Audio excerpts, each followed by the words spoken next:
प्रज्ञा संदेश में आपका आज बहुत बहुत स्वागत है। और आज हम ऐसी एक खबर से जुड़ने जा रहे हैं जो आपको दिल को दिला देगी और एक बेहद ही संवेदनशील खबर जो हमारे रोंगटे खड़े कर देगी। आज समाज, परिवार, सारा राष्ट्र एक ही कारण से रो रहा है, अपने संतानों के कारण। अपने माँ बाप अपने बेटों के लिए हड्डी तोड़ मेहनत करते हैं। उनकी एक ही अपेक्षा रहती है कि उनकी बेटा ऊंचे पद पर बने और उनका नाम रोशन करे। यही अपेक्षा हर माँ बाप की होती है। लेकिन क्या कसूर उन माँ बाप का जो इतनी अच्छी परवरिश देने के बाद भी माता पिता को आत्महत्या करनी पड़ती है। ऐसी खबर से आज आपको जोड़ने जा रहे हैं।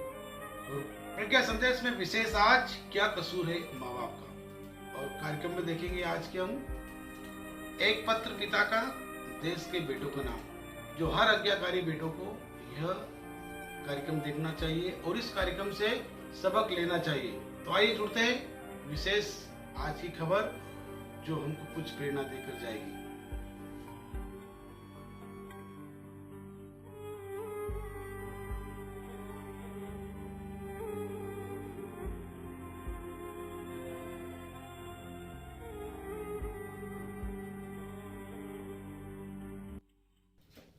एक पिता का पत्र समाज व समाज के पुत्रों के नाम। लखनऊ के एक उच्च वर्गीय बूढ़े पिता ने अपने पुत्रों के नाम एक चिट्ठी लिखकर खुद को गोली मार ली। चिट्ठी क्यों लिखी और क्या लिखा, आइए जानते हैं। संक्षेप में सबसे पहले चिट्ठी लिखने की पृष्ठभूमि जान लेते हैं। पिता थे, सेना में कर्नल के पद पे रिटायर हुए। एक दिन लखनऊ में पांच कॉलोनी में अपनी पत्नी के साथ बड़ी खुशी से रहते थे। उनके दो बेटे थे जो सुदूर अमेरिका में रहते थे। यहाँ बताने की जरूरत नहीं है कि माता पिता अपने लाडलों को पालने पोसने में कोई कसर नहीं लगी। अच्छी शिक्षा दी और बड़ी सफलता देकर उन्हें सीढ़ी दर सीढ़ी ऊंचा उठाया। पढ़ लिख कर इतना योग्य दोनों बेटे हो गए कि दुनिया में सबसे अच्छी नामी गिरामी कारपोरेट कंपनी में उनको एक बढ़िया सी नौकरी मिल गई। संयोग से दोनों भाई एक ही देश में थे, लेकिन अलग अलग अपने परिवार के साथ रहते थे। एक दिन की घटना है, अचानक पिता ने रुआ से गले से बेटों को खबर दी, बेटो तुम्हारी माँ अब इस दुनिया में नहीं रही। पिता अपनी पत्नी की मिट्टी के साथ बेटों के आने का इंतजार कर रहे। एक दिन बाद छोटा बेटा आया जिसका घर का नाम चिंटू था। प्रिय बेटे, मैंने और तुम्हारी माँ ने बहुत सारे अरमानों के साथ तुम लोगों को पाला पोसा और कोई कसर नहीं छोड़ी। दुनिया के सारे सुख तुम्हें दिए, देश दुनिया की बेहतरीन जगहों पर तुमको शिक्षा दी। अब जब तुम्हारी माँ अंतिम सांस ले रही थी तो मैं उसके पास ही था।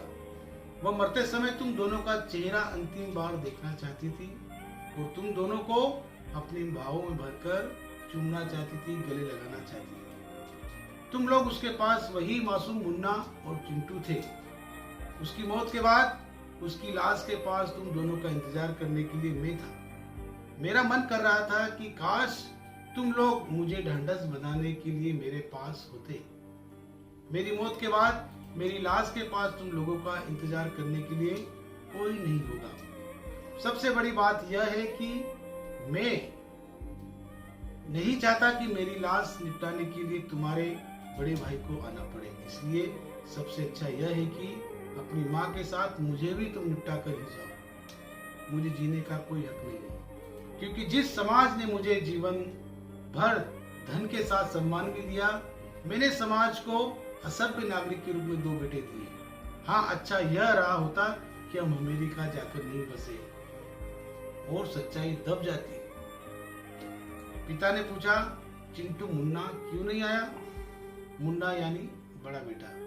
पिता ने कहा उसे फोन मिला, पहली उड़ान से आया। लेकिन धर्मानुसार बड़े बेटे का आना वृद्ध सोच थी। फौजी ने जिद पकड़ ली थी।